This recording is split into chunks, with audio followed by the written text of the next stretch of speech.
DeFi and new investors. Please, guys, introduce yourself. I guess I'll go for it. I'm Morgan Hill. I'm the founder, CEO of Addis Capital. We're a quant crypto fund that's basically been trading around since 2018. We don't go too crazy on the ICO styles, but we like to trade crypto markets, and we're really interested in DeFi and the future of this whole space, really. Okay. Daniel. Daniel Truque. So I run business development for alternative assets. Oops. No. Okay. Okay, I guess it's me. Hi, I'm Sergey Sichenko. Here we go. He's back? No. Yes. Go Daniel. Sorry. Sorry, did my connection drop? Yeah. Yeah, Sergey, go ahead. Yeah, go ahead. Let me switch. So my name is Sergey. I'm from Sydney, Australia. We have a number of startups in blockchain. We used to do a lot of ICOs. Currently working, and initially we keep working on startup that brings work and remote work to blockchain. So nice to meet everyone. Okay, Daniel. Yeah, so I run business development for Symbiont. Symbiont is a permission blockchain. Also by background, I come from a quantitative finance background, so I've always kept kind of like a leg on the quant trading side. We've been looking at it like separately along with another partner of mine on a pre-launch fund called Satoshi Capital. We've been looking at several quantitative strategies within the crypto market. But so far, we have not found something that has been solid enough as to raise a meaningful amount of capital around it. I still, of course, super interested in trading in the area. I just don't think that there are concrete enough like opportunities that I would be willing to kind of like put my name behind them. Okay, let's talk about news on this week. What's going on in DeFi and blockchain? Daniel. So on DeFi, I think it's interesting because we've had this whole, I mean, you could also call it like a bubble that just got intensified during this pandemic.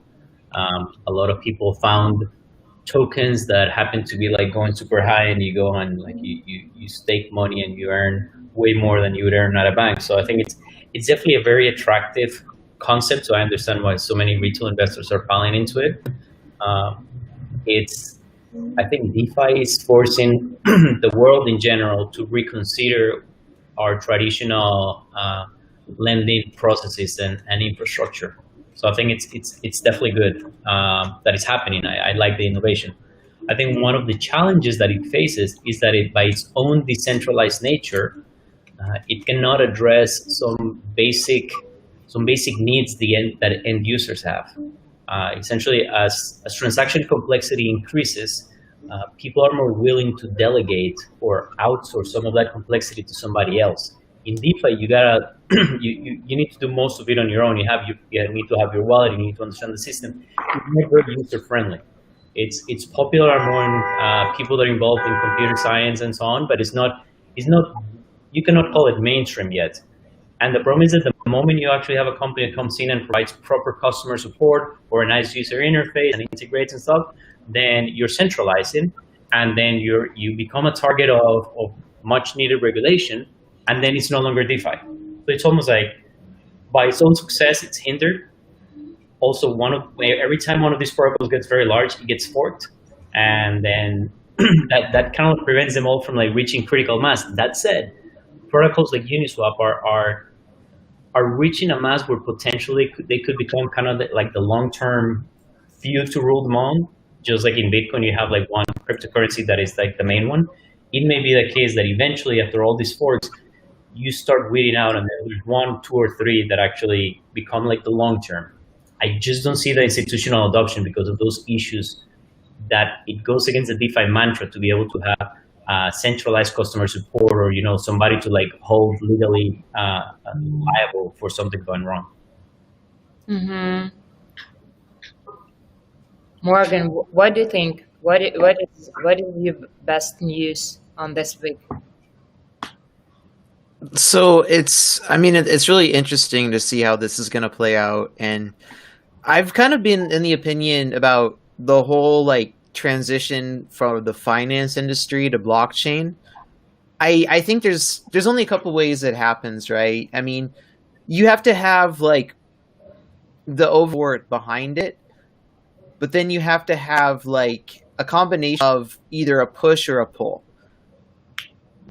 Like where there's a company that's attracting attention, attracting marketing, and getting people into it. So I mean, the great example there is the interest rates, right? Everyone else is getting like horrible interest rates where you're basically not even getting $1 per year on $1,000 investment these days. I mean, it's ludicrous.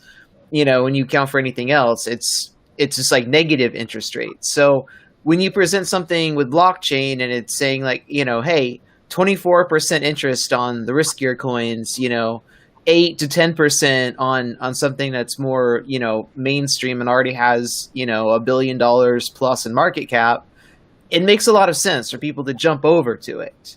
But I think, going out, we're going to need a push too. Like we're going to need something to happen or an event or catalyst that just says, hey, this is where we need you to go right now, and I've thought about this. I just keep racking my head against because you're literally fighting like an entire like way of life, and this is where all the wealth of the world is by far.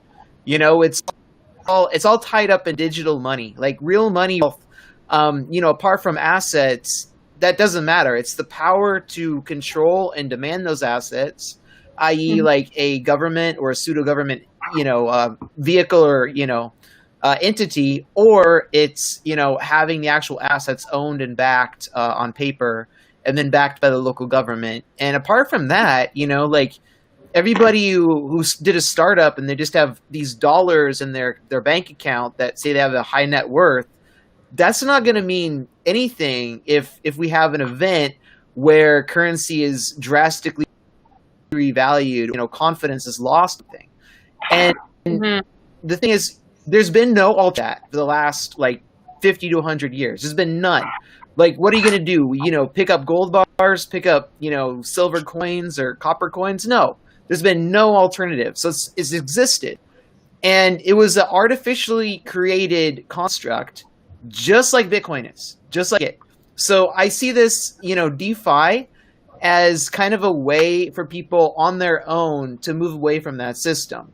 And I think the more we see this pressure on the governments, the more turmoil we see, the more chaos, we're going to see more and more people start to migrate to these other alternatives.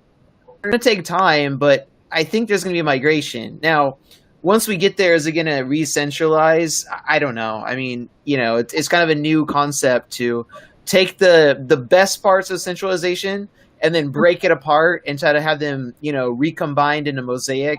I don't know. I mean, I'm not sure, but I think there's definitely something here that we can, explore. Interesting. Yeah, with DeFi, right? And obviously, it's something new and worth looking into, right?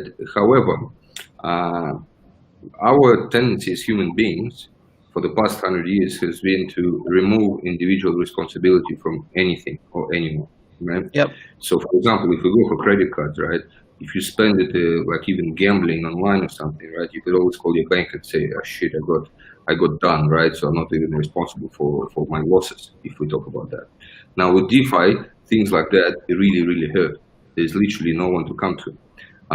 So then, yeah, I agree with you that its own by nature of DeFi is actually going to be the staggering block of sorts for mass adoption, but maybe there isn't a need for it.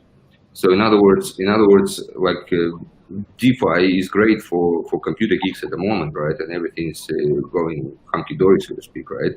As long as money keeps flowing.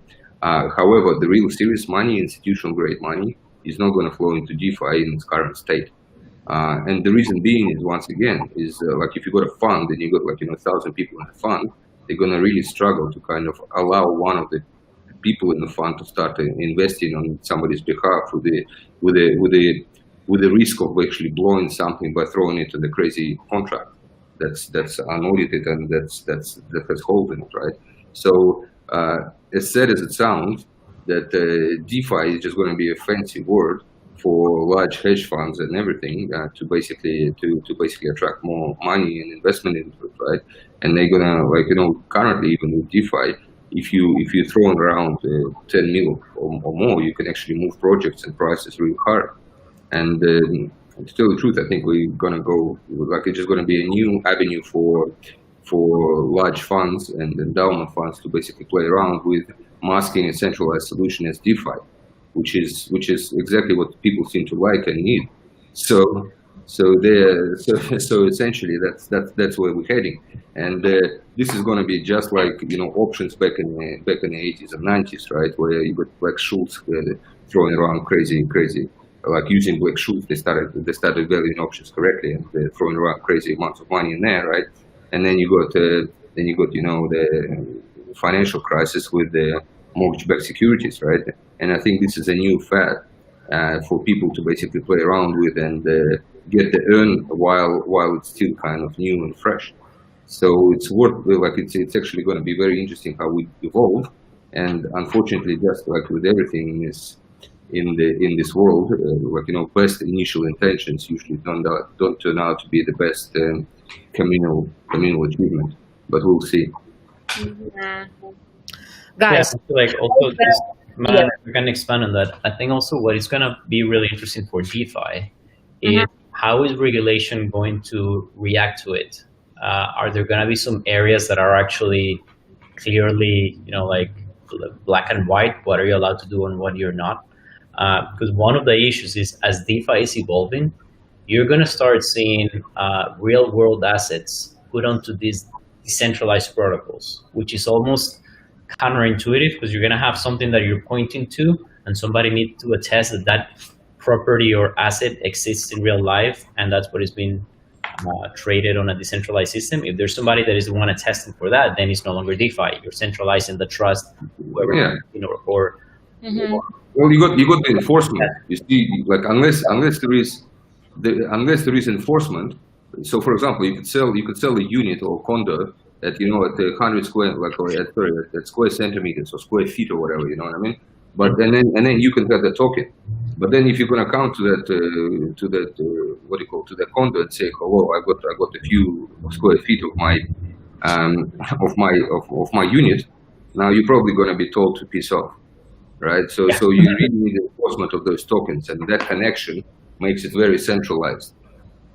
Yeah, and I think what a lot of people in DeFi may not understand yet, because a lot of the arguments that you see thrown back and forth related to regulation is that, well, it's free speech. If I create code and I create something somebody's going to use, then they cannot come after me. Yes, under the US First Amendment, sure, you're allowed to do that. But then once you bring securities onto these DeFi protocols, now you have the SEC behind you, and there's no First Amendment right that's gonna save you from that. If you mess with securities regulation, they're gonna come after you. If you happen to be the developer that made that, and somebody else happens to be using it for securities, there's a gray area there. The moment you as the developer or somebody that promotes this platform that is then used for securities, then you just put a target on your back because now you're a promoter for a platform for securities. So people that are building these platforms and claiming, it's free speech because I'm just putting it out there, they need to be extremely careful because the moment you show a drop of promotion or some weight behind it or any minor customer support, you are essentially centralizing, putting yourself in a centralized position on that platform that is now dealing securities. Well, yeah, we should ask Arthur Hayes about securities. That'll be really funny. And we should probably ask Mark Zuckerberg about free speech. I mean, what's free speech? I haven't heard it in a while. Right? Yeah, definitely. Okay, guys. And what do you think? What's going on with finance and crypto and blockchain during the pandemic. Is it like DeFi's new black, new blockchain? What do you think? I can speak to it from the point of view of non-crypto, so from the point of view more like blockchain. So just blockchain as a technology on the permission blockchain side. There's been a lot of quiet building during this time frame. And I think when all the dust settles, several things are going to happen. We're going to see a lot of projects that have been slowly building during this pandemic, and we're also going to see a lot of blockchain companies just quietly disappear. I actually helped Symbian raise a round of capital during this pandemic. We're very lucky to be able to do that, and we're very successful at it. But I'm telling you, I spoke with a lot of VCs, a lot of investors. People are not investing as openly and freely as before. They are, a lot of VCs are supporting only their existing projects. So if you're any project that wants to get new investors, getting new investors is going to be very hard. Even getting money from existing investors, if you don't have like solid fundamentals and like the trust of your investors, they're not going to like give you additional cash. So I think during this pandemic, really what you're going to see is kind of like a sorting out of companies that will make it and companies that don't.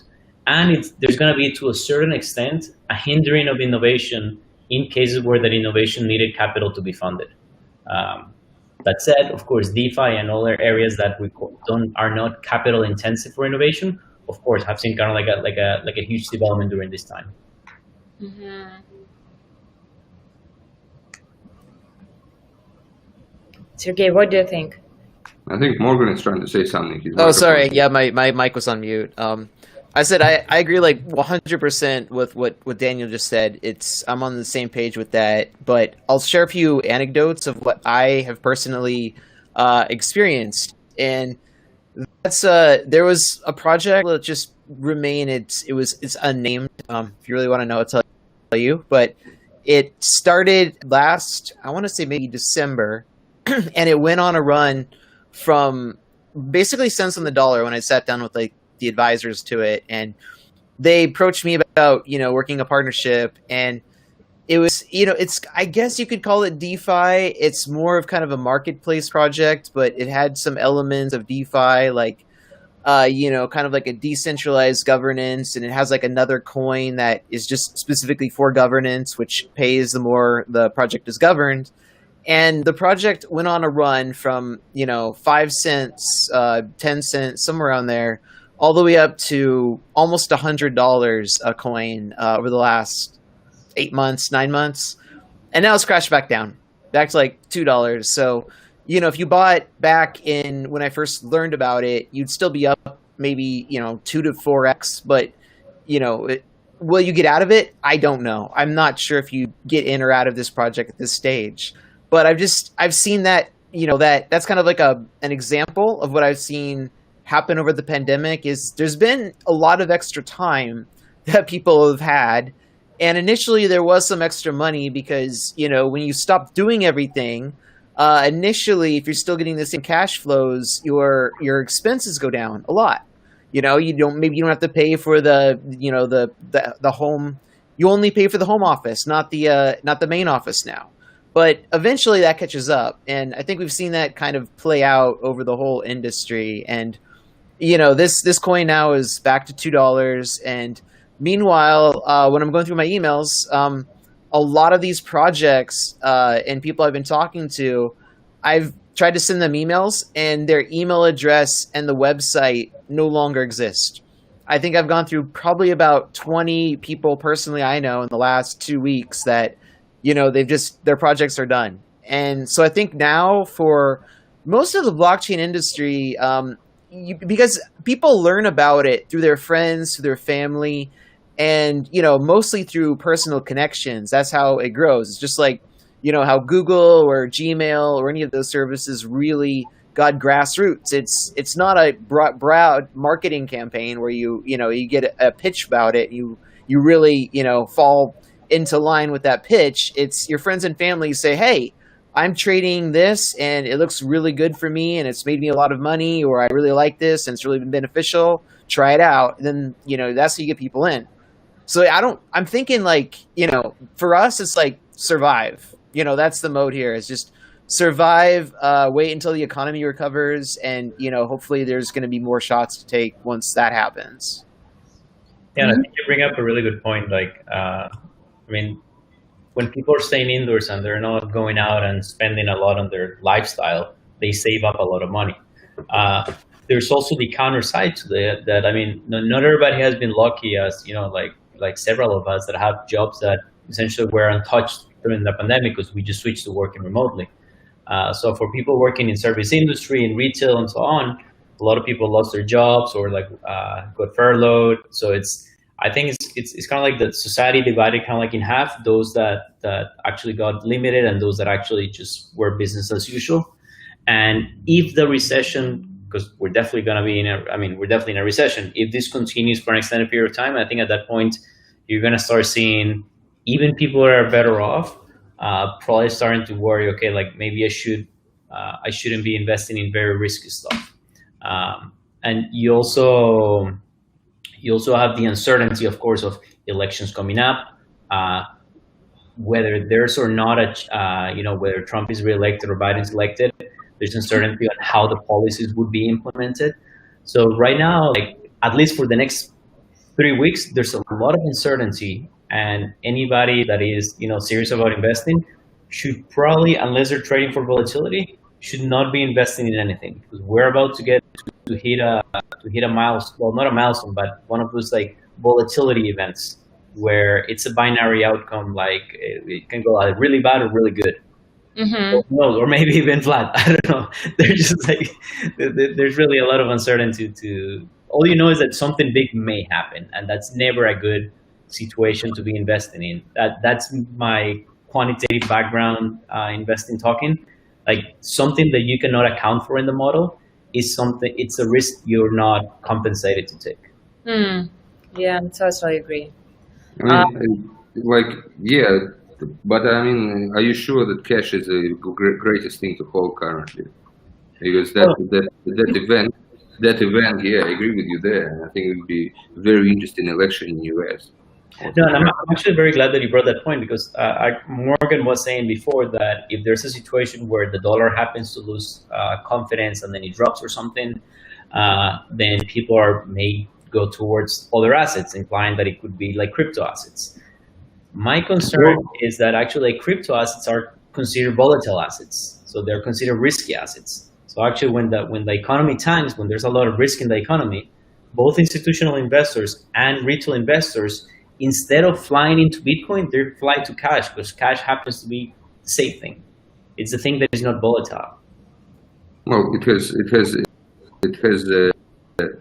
has been traditionally, but I mean, it depends on the term, right? So if you look at on a daily basis for BTC, of course it's volatile, right? And actually, having said that, probably not as much as it used to be. But if you look at the year-on-year growth, it's actually quite a positive trend.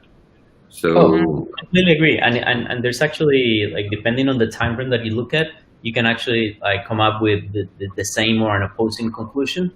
Like back in March, people were actually worried that the crypto markets had gotten enough institutional adoption to the point that suddenly crypto markets were getting correlated and tangled onto traditional market classes. So when there was a market sell-off in traditional markets, then crypto would sell off as well. So during that time frame, that started happening. But if you look at a longer time frame, like you're mentioning, yes, it actually makes a lot of sense. The question is, are people going to be disciplined enough and stick to their thesis, or are they going to act as traditional retail investors that are the ones that sell low and buy high? Well, the problem is, and this would be very interesting to see, we haven't had, since global financial crisis, we haven't had a massive event that we actually, the crypto was available to us, right? So before there was always somewhere else to run, but now we are like inevitable. We're facing an inevitable long-term depression, global, where we do have somewhere to run, and crypto, but primarily everyone was running to gold, obviously, gold, silver, and all the commodities, right? But here we now have an alternative of somewhere to run. And when you think about crypto, I mean, we had a max of 750 billion, which is like which is what, half of Apple, We're just playing, Yeah, we're just little kids playing in the background, thinking that we know everything. You know what I mean? Like guys like Morgan Stanley or Goldman Sachs, or or even Fed, if they want to stuff around, there's plenty of room for price manipulation at these numbers. You know what I mean? And I think that's what's been happening. And I think that there's going to be a critical mass. When crypto reaches critical mass, that can't be just manipulated by any one player. I think that's going to be when it's going to really shine as far as the stability and as far as safe harbor is concerned. I think that's actually one of my biggest concerns, that because crypto already got decent amount of traction within institutions, then now institutions treat it as a risky asset. So if the economy tanks, institutional investors, which have way, like significant guns of capital in this market relative to the size of the market, when they sell off, then they drop the market. So as you mentioned, even if they're not manipulating the market on purpose, if Goldman Sachs Asset Management decides, okay, we're going into a recession, like shed risky assets for our high net worth clients, they're going to sell out of Bitcoin. Of course, unless they do some extended analysis and they realize that in the long term it's actually worthwhile and it's anti-correlated. But in general, crypto is considered a risky asset. So actually, like that institutional adoption actually hurts it because it correlates it with the markets. I mean, I've thought about that too, quite a lot. There's one thing I think that might help, and that's so Bitcoin is still, the vast majority of the asset base as far as, fiat value. It's still the 200 and some billion dollar right now. I mean, all the other projects don't come close to it yet. And I think as we kind of go down that path, Bitcoin it just has such good brand recognition that it's going to be the number one spot for everybody who's interested in crypto to go for the foreseeable future still. And it's the availability of coins, real coins in crypto, and especially Bitcoin is limited. There's that 21 million supply limit that's never going to be reached because a few million coins are probably already lost. So you can't even get to that number. And as those coins get acquired, they're going to get to people who will use them more, who will actually trade them more. And I don't think institutions will be able to necessarily snatch them all up. So again, that size is so small compared to like the regular size of the economy. I don't think it'll be too much to ask, like retail and, small businesses, especially if a small business actually is so mad at, like, let's say the US dollar finally going into hyperinflation, that they're just like, okay, you know what? We're done, accepting US dollar. We're only going to accept gold and Bitcoin, right? Well, everyone's going to go buy Bitcoin then. And it's, it's going to go from whoever was selling, because they wanted to liquidate their assets in a mass market drop, they're going to go, buy a few fractions of Bitcoin at a time. Once people understand you can actually buy it in fractions. I mean, but that's part of it, I think. And I think that'd be a really cool situation because you'd finally have like a deconcentration, more of a distribution that occurs naturally of wealth instead of the concentration into like the richest 1%, because it's the value of money is all based on what people want it to be, I think it's like, you made me think about the fact that we need to also separate the investment horizon of investors, the ones that are short and long term. So I can definitely see an argument for people investing in Bitcoin as an alternative to gold in the long term, also for the same long-term trends that Sergey mentioned. Aside from that, we also got to take into account geography. So US investors, they're not necessarily better off switching to crypto. The dollar is fairly stable, and actually inflation has been persistently low. And because the US dollar is a reserve currency, and because there's been stagnant wage growth within the US, there's very little domestic and foreign pressures for inflation. However, if we're talking about something like a worldwide recession, a lot of other countries with definitely like truly hyperinflationary currencies, those would be the ones where you're going to have a lot of people flooding into Bitcoin. And also within the crypto markets, we got to separate, like Bitcoin is kind of like literally the gold standard, and then you have all the other stuff. So in a recession, yes, many people may go to Bitcoin, but not necessarily crypto in general. And we've seen back in early 2018, and even when the ICO started kind of like cooling down, you saw that decoupling of Bitcoin versus the altcoins. And that may be the case that could happen in international markets where actually like the local currency is not an alternative. Well, yeah, you got to look at Turkey, right? You got to look at Turkey, look at Iraq, and look at Africa. So I agree with you there, right? So third world countries and everything in between is going to be very, very proactive, which they are. A fun fact on Binance, for example, right? The most users of Binance, right, actually from Russia, right? And that comes, it's like the fraction is like 12.5% as opposed to 12.3 for China, right? But you got the US is far from it, right? And the similar tendency with local bitcoins, right? And the thing is that the shitter the economy is perceived to be, the greater the crypto adoption is going to be in a particular country. So that's pretty fun to see, and it's like it plays like a book. But in a global recession, I think yeah, we're gonna, like, crypto has a lot to give, and once again we're playing with only 300 billion. You know what I mean? 300 billion is like, what is it? It's like, like I said, it's a fifth of what them, you know, like it's a fifth of Apple currently, you know. So so we're really at the early stage, and we should really expect something big to happen, and yeah, that'd be very interesting to see. What is the next big thing in venture capital after the ICO? What do you think?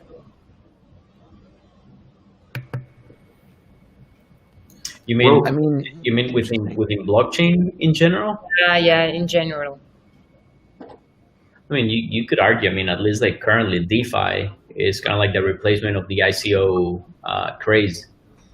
There's a lot of money pouring into DeFi projects, for better or for worse. I mean, you're seeing like if I haven't really looked at numbers in terms of how much capital is going into like DeFi versus ICO, but in terms of, you know, just kind of like what people are talking about and stuff, it does seem that DeFi is kind of like that next thing that came after ICOs. Where last year a lot of the investment was on STOs, so security token offerings. I think if DeFi happens to go flat, or like, you know, that the hopes don't materialize, we're probably gonna go back to a resurging of the STOs, because I think that's kind of like when you go towards a more regulatory friendly model or regulatory compliant model, those are the things that have legs for the long term, and I think VCs would probably like attach to that. DeFi is definitely what they're investing in right now, but it's volatile, it's risky, and it's a gamble. While if you are investing in more like regulatory compliant models, that actually has more room to grow in the future, because you don't have those regulatory headwinds that kind of like set a clock on when the industry is gonna make it or break it. Mm-hmm. I'd love to see MetaMask start implementing ID and sign up. That'd be a fun day to see. Yeah, it's really great. And what's up on the technology side? On the blockchain side, for the healthcare, or maybe for the energy, or maybe for the social. Yeah, so blockchain in general, talking like just raw technology, there's a lot of areas that have gotten a lot of attention, and let's put like DeFi aside for a second. There's a lot of talk on interconnectivity projects, like Polkadot, Cosmos, even Algorand. Some of these are, to a certain extent, I mean, this is my personal opinion, potentially misguided, because you can have either digital bridges that connect blockchain to blockchain. That is not true interoperability, but it's a way of connecting one asset from one chain to another one. Or you can actually have interoperability within blockchains with the same consensus algorithm. So sure, different Corda networks, some of them may talk to each other. Cosmos and Polkadot, like networks following like their own consensus algorithms, are going to be able to talk to each other. Algorand is the same idea. So it's kind of like this idea that within this ecosystem of, call it like-minded blockchains, they can talk to each other. that makes sense, but it's a very limited thing. From the Symbian perspective, that's the same thing as saying, multiple Symbian blockchains can talk to each other. Yes, of course, but what's the big deal? So I think kind of like the whole interoperability thing is getting way more attention than it should.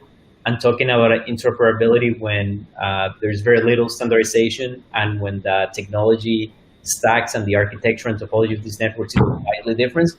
It's way too premature. People are talking, hey, why don't you connect a Symbian network to I don't know, an Ethereum network? Mm-hmm. Well, for the same reason that I could potentially connect my laptop to my childhood Game Boy, but I don't want to because I don't need to. It's two different technologies that I don't need to connect to each other. There's different applications. Another thing is like, if you think about like that's on the messaging. interoperability side. We can talk about other areas that have Yeah. been seeing a lot of traction, like supply chain, etc. We can leave that for a bit later.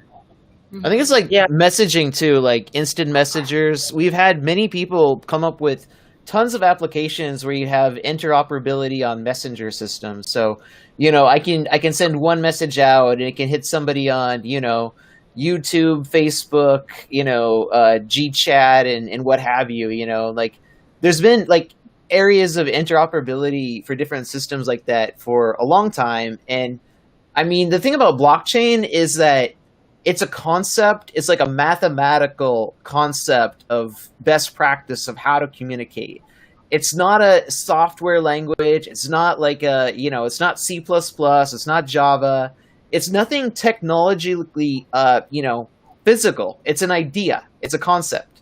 So when you try to implement, especially with the decentralization of it, where everyone has kind of their own, privatization of it, and you try to make a protocol, that's the hardest part now, is like, who is the decider of that protocol? It's like, is there a consensus for the protocol?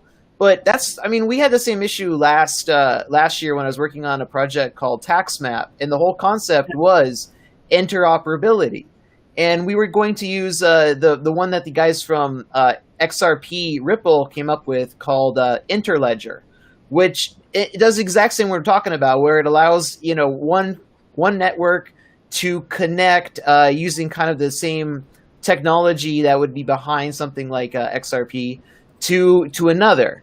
But the problem is that anytime you're exchanging, let's say, value, exchanging Cosmos, you're changing Ethereum for Ripple or something else, and you're doing it via this protocol, which is supposed to be interoperable, you'd have to have someone taking that central party risk. And that's the thing.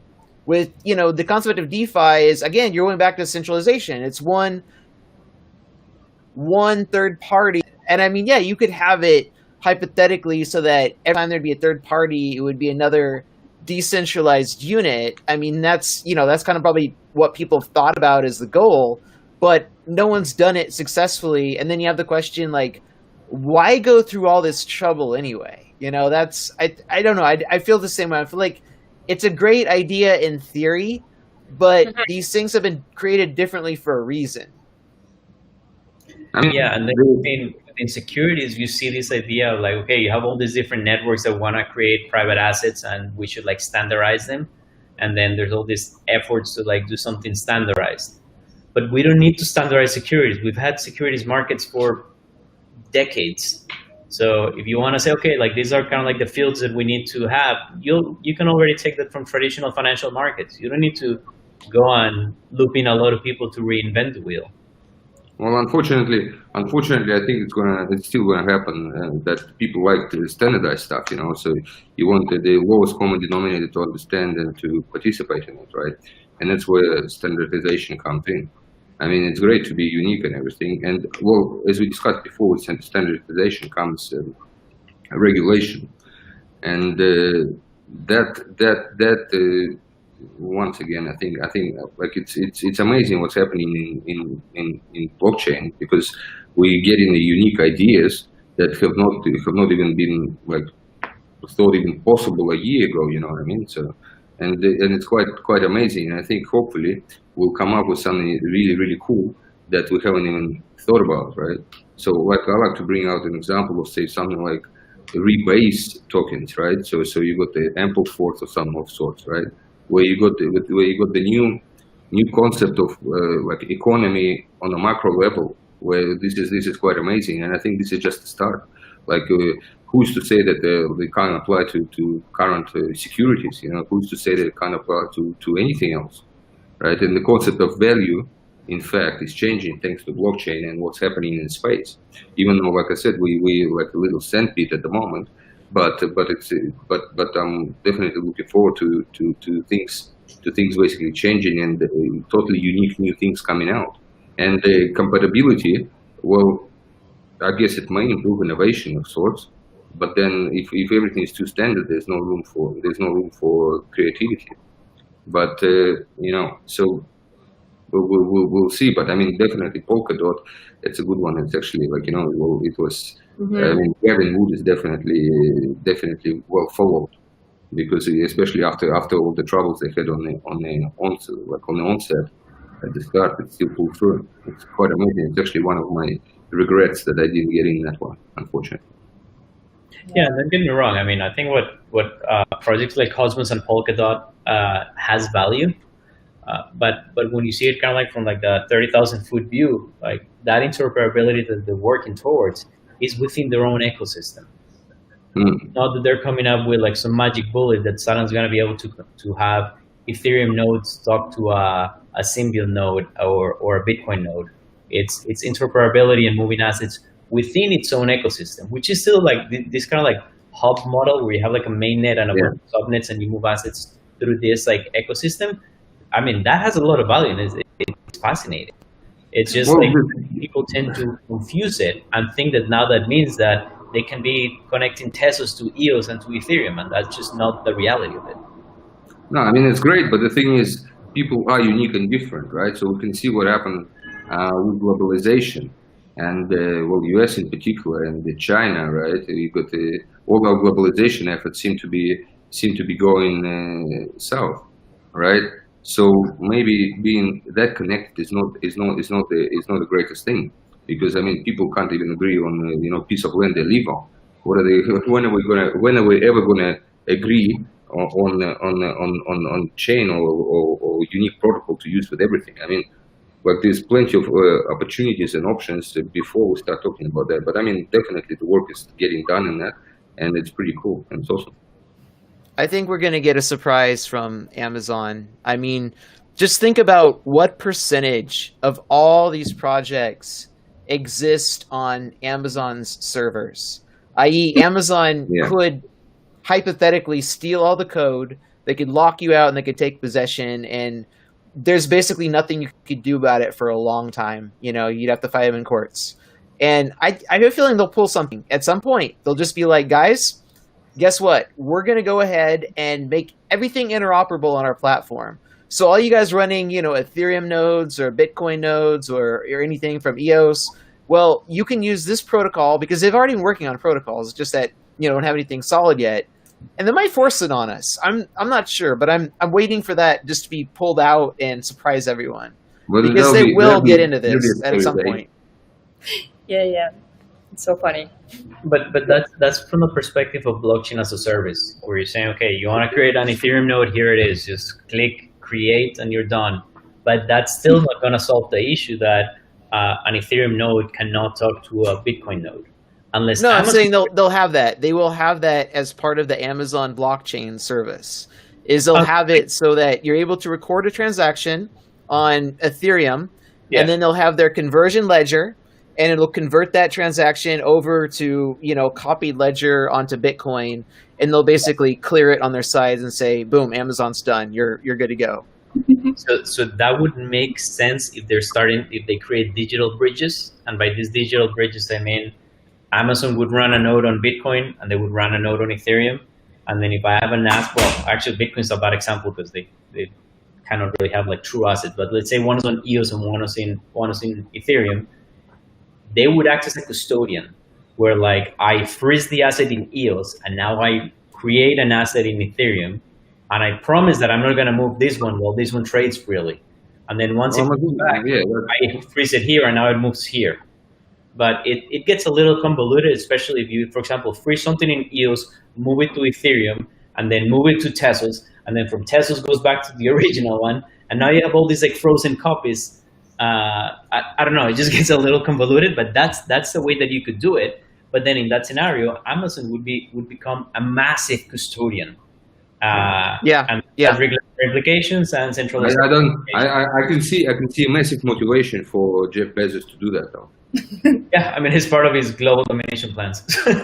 That's what I mean. The quantum ledger database that they've created is kind of a first step towards that. I mean, it hasn't taken the spots that we're speculating about now, but I'm just saying, like, their power, their money, their influence, there's no reason they couldn't if they wanted to.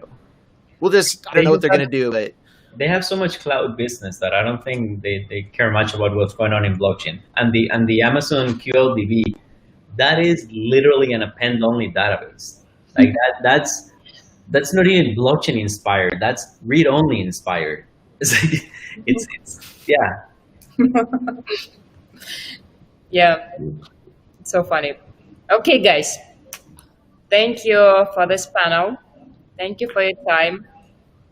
Manana, I think I'm not sure how to leave comments, but I think one of the LinkedIn users was asking for LinkedIn. Yes, actually, I'm so excited because Restream helped me with LinkedIn, and a lot of our users they ask share your contacts on LinkedIn or something. Yeah. Here, I don't know how we're gonna do that. So what? Yeah, should I send my LinkedIn profile? Yeah, I send you this link. Yeah, but thank you for the conversation, guys. Thank you, gents. Yeah, Thanks, guys. So fun. Yes. Thank you, guys. Great chat. And Sergey. See you, guys. Take care. Bye. Bye. Bye. I'll just close this leave button.